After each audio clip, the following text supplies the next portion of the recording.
Bagi agama Yahudi yang disalib adalah Nabi Isa, karena telah menyebarkan kesesatan.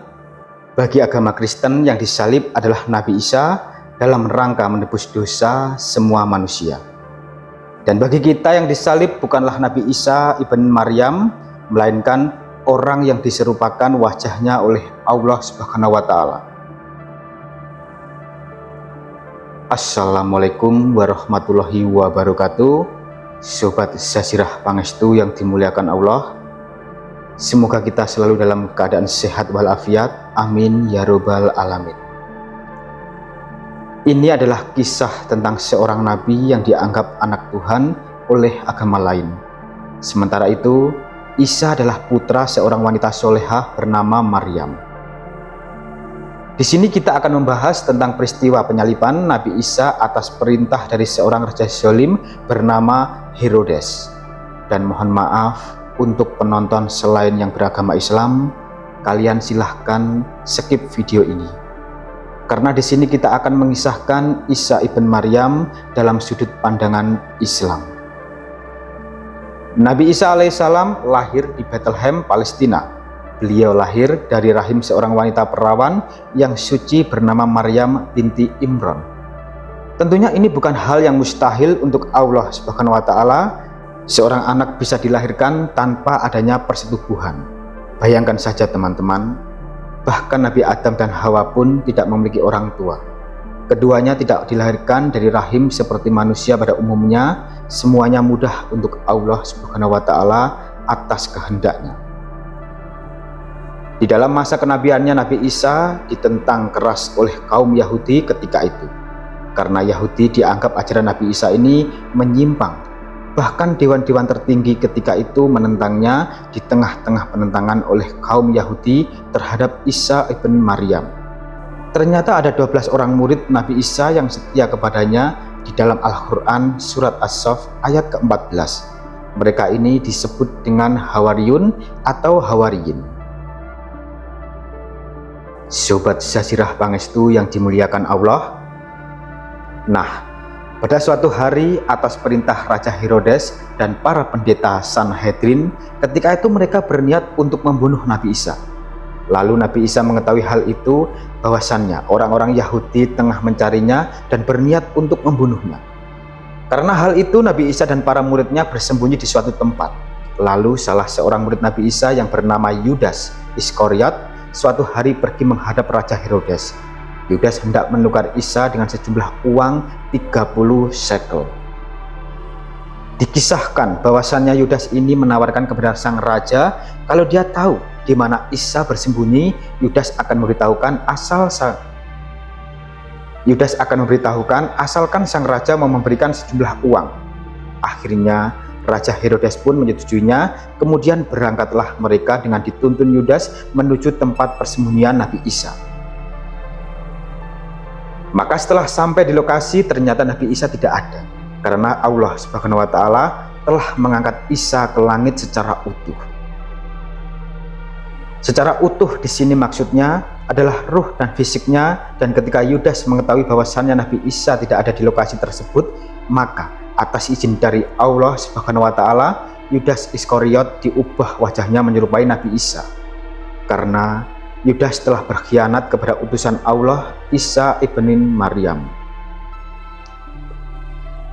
Akhirnya ditangkaplah Yudas oleh Raja Herodes, kemudian dibawa ke puncak bukit Golgota. Kemudian mereka melucuti pakaiannya lalu mencambuknya dengan brutal dan menyalibnya. Yudas Iskariot disiksa hingga pada akhirnya ia meninggal dunia di tiang salib. Awalnya Yudas hendak buat makar, tapi Allah Subhanahu wa Ta'ala adalah sebaik-baiknya pembuat makar. Ini namanya senjata makan tuan. Rencananya Yudas akan menyelakai Isa, malahan dia yang dibunuh oleh Herodes karena wajahnya diserupakan Isa oleh Allah Subhanahu wa Ta'ala. Padahal Isa bin Maryam telah diangkat oleh Allah ke langit sebelum rombongan Yudas dan Herodes tiba di lokasi, sebagaimana firman Allah Subhanahu wa Ta'ala. Mereka telah merancang tipu muslihat dan Allah juga pembuat tipu muslihat terhadap mereka, sedangkan Allah adalah sebaik-baiknya perancang tipu muslihat. Al-Quran Surat Al-Imran ayat ke-54. Teman-temanku seiman, ada penafsiran lain mengenai siapa orang yang disalib oleh Raja Herodes dan orang-orang Yahudi. Dalam tafsir Ibnu Katsir tidak disebutkan sebenarnya siapa orang yang disalib ini, apakah Yudas ataukah murid Nabi Isa yang lainnya. Hanya saja ditegaskan di sana bahwasanya yang disalib adalah orang lain. Sementara itu Allah Subhanahu wa Ta'ala angkat jasad dan ruhnya Isa bin Maryam ke langit, dan di dalam Al-Quran pun ternukil Allah Subhanahu wa Ta'ala tidak akan membiarkan Yahudi membunuh Nabi Isa.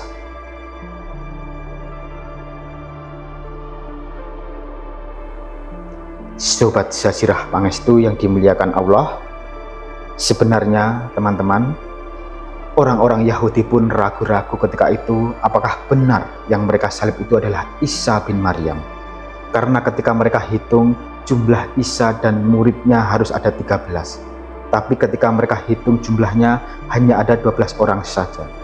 Dan keraguan-raguannya mereka ini tercantum di dalam Al-Quran, dan Allah berfirman, sesungguhnya orang-orang yang berselisih paham tentang pembunuhan Isa benar-benar dalam keraguan-raguan tentang yang dibunuh itu.